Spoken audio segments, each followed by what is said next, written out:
Ես ուղղակի թզեցա կադրի մեջ հայտնվեմ, շնորհակալություն պարոն Կարապետյան։ Երևանում անցկացվեց Եվրոպական քաղաքական համայնքի 8-րդ գագաթնաժողովը եւ դրա շրջանակներում Երևան այցելեց նաեւ Ուկրաինայի նախագահ Վլադիմիր Զելենսկին։ Դուք ինչ կարծիք ունեք նրա Երևան այցի վերաբերյալ։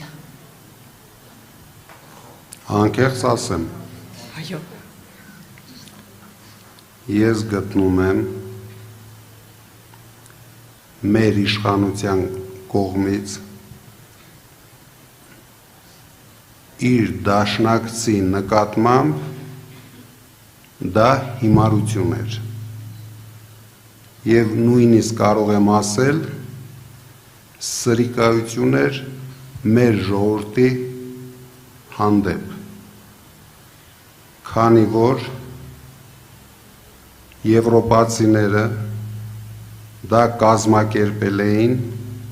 ընդամենը Զելենսկուն բերել էին,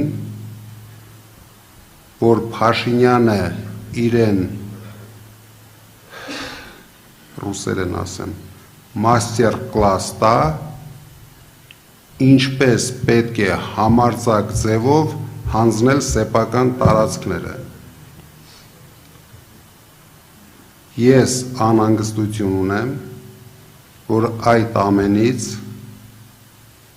մեր ժողովուրդը օգուտ չի ունենալու։ Փաշինյանը ամեն ինչ հանձնելով իրեն մնացել է ընդամենը մեկ բան վաճառել եվրոպացիներին։ Դա հակառուսական քաղաքականությունն է, ինչը եվրոպացիք շատ հաճույքով կգնեն իրանից։ Շնորհակալ եմ եւ իմ երկրորդ հարցը, քանի որ դուք շատ վստահ հայտարարում եք, որ Հայաստանի ապագա վարչապետը դուք եք,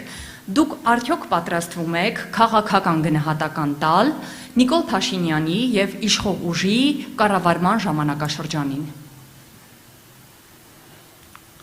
Մենք ոչ թե պատրաստում ենք քաղաքական գնահատական տալ, դուք եթե ուշադիր հետևում եք, մենք ամեն օր ենք քաղաքական գնահատական տալիս, ցույց ենք տալիս մեր ժողովրդին բոլոր տապալումներն ու ձախողումները, ինչը ունեցել է փոքրիկ խմբակը, ամենօրյա ռեժիմով մենք դա արել ենք, անում ենք եւ անելու ենք։ Շնորհակալ եմ։